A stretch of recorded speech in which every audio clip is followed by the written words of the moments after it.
देवियों और सज्जनों, देशवासियों, एक बार फिर आप सभी का स्वागत है। जैसा कि आप जानते हैं, हाल ही में महाकुंभ में एक दुखद घटना घटी, जिसमें कई श्रद्धालुओं की जान चली गई। इस हादसे ने पूरे देश को झकझोर कर रख दिया है।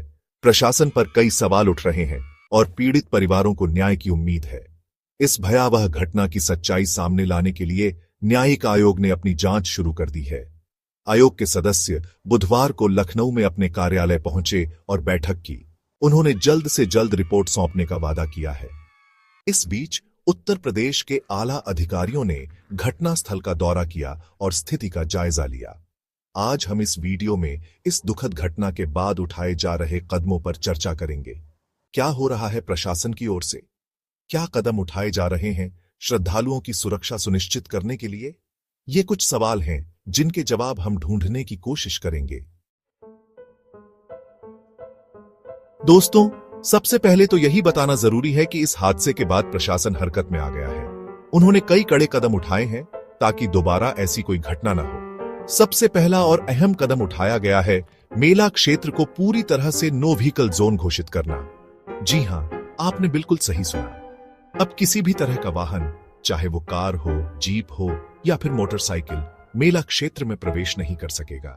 इससे न सिर्फ भीड़ कम होगी, बल्कि भगदड़ जैसी घटनाओं का खतरा भी कम होगा। जाहिर है, इससे कुछ लोगों को असुविधा हो सकती है, लेकिन दोस्तों, सुरक्षा से बढ़कर और क्या हो सकता है? जब जिंदगी दांव पर लगी हो, तो थोड़ी सी असुविधा तो चलती है। दोस्तों, प्रशासन ने सिर्फ आम जनता के लिए ही नहीं, बल्कि खुद के लिए भी सख्ती बरती है। जी हां, इस बार महाकुंभ में किसी को भी वीआईपी ट्रीटमेंट नहीं मिलेगा। प्रशासन ने साफ कर दिया है कि किसी भी वीआईपी पास के जरिए किसी भी वाहन को मेले में प्रवेश की इजाजत नहीं होगी। चाहे वो नेता हो, अभिनेता हो या फिर कोई और बड़ी हस्ती, सबको पैदल ही मेला क्षेत्र में जाना होगा। ये एक बहुत बड़ा और सराहनीय कदम है।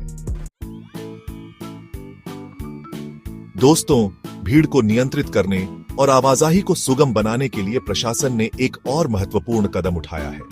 अब मेला क्षेत्र में सभी रास्ते वन वे कर दिए गए हैं, यानी अब श्रद्धालुओं को एक ही दिशा में चलना होगा। इससे न सिर्फ धक्का मुक्की कम होगी, बल्कि आने जाने में भी आसानी होगी। प्रशासन ने साफ साफ निर्देश दिए हैं कि श्रद्धालु निर्धारित रास्तों का ही इस्तेमाल करें। इसके अलावा रास्तों पर जगह जगह स्वयंसेवक और पुलिसकर्मी तैनात रहेंगे, जो श्रद्धालुओं का मार्गदर्शन करेंगे और किसी भी तरह की परेशानी होने पर उनकी मदद करेंगे। दोस्तों, भीड़ को नियंत्रित करने के लिए प्रशासन ने सिर्फ मेला क्षेत्र में ही नहीं, बल्कि उसके आसपास के इलाकों में भी सख्त कदम उठाए हैं। प्रयागराज से सटे जिलों से आने वाले सभी वाहनों को जिले की सीमा पर ही रोक दिया जा रहा है। इससे मेला क्षेत्र में आने वाले लोगों की संख्या पर नियंत्रण रखा जा सकेगा। प्रशासन ने लोगों से अपील की है कि वे जरूरत पड़ने पर ही घरों से बाहर निकलें और यात्रा करने से बचें। इसके अलावा शहर में कई जगहों पर पार्किंग की व्यवस्था भी की गई है, जहां लोग अपने वाहन खड़े कर सकते हैं।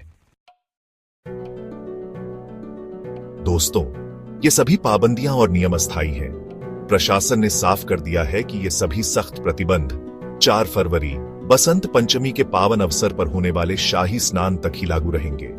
इस दौरान शहर में 4 पहिया वाहनों की एंट्री पर पूरी तरह से रोक रहेगी। हालांकि जरूरी सेवाओं जैसे कि एम्बुलेंस, दूध और सब्जी की गाड़ियों को आने जाने की छूट होगी। प्रशासन का मानना है कि इन सभी उपायों से महाकुंभ के बाकी बचे दिनों में शांति और सुरक्षा बनी रहेगी।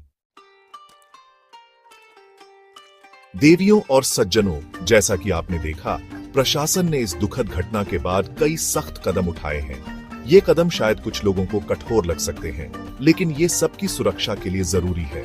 मैं आप सभी से अपील करता हूं कि प्रशासन का सहयोग करें और उनके द्वारा बनाए गए नियमों का पालन करें।